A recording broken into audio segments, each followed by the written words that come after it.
ఆరుకి మిలిటరీ స్కూల్లో సీట్ రావడంతో హైదరాబాద్కి వెళ్ళే బస్ ఎక్కుతూ ఉంటారు బాగి ఆరు.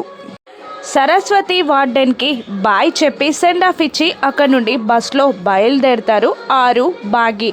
ఇక అదే బస్లో అమర్కి చెందిన మిలిటరీ ఆఫీసర్ కూడా అదే బస్ ఎక్కుతాడు. ఇక విక్రమ్ అనే మిలిటరీ ఆఫీసర్కి రాథోడ్ కాల్ చేసి బయలుదేరారా సార్ అని అడుగుతుండగా, బయలుదేరాం రాథోడ్, అదిగో బస్ కూడా వస్తుంది అని అంటూ బస్ ఎక్కి ఫోన్ మాట్లాడుతూనే బ్యాగ్ని పైన పెడుతూ ఉంటాడు విక్రమ్. అప్పుడు చేతిలో నుండి మొబైల్ పడిపోవడంతో పక్కనే ఉన్న ఆరు ఆ మొబైల్ కింద పడకుండా పట్టుకుంటుంది.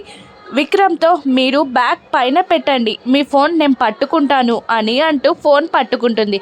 ఆ ఫోన్ తన చెవి దగ్గర పెట్టుకొని ఎవరో మాట్లాడుతున్నట్టు గ్రహించి హలో అంటుంది. హలో విక్రమ్ అని అన్న అమర్కి చిన్న పాప హలో అన్న గొంతు వినబడడంతో ఒక్కసారిగా బాగి కడుపులో ఆరు ఉన్నప్పుడు మాట్లాడిన నాన్న అన్న పిలుపులు గుర్తొస్తాయి. ఆ చిన్న పాప గొంతు వినగానే అమర్కి ఏదో తెలియని ఫీలింగ్. అలా వాళ్ళిద్దరూ ఫోన్లో మాట్లాడుకుంటారు. తను మాట్లాడుతున్నది తన కన్న కూతురితో అని అమర్ తెలుసుకుంటాడా? ఆరు అమర్ ఎదురు పడనున్నారా? బాగి అమర్ ఎదురు పడనున్నారా? రాను ఎపిసోడ్స్లో చూద్దాం. Thank you for watching.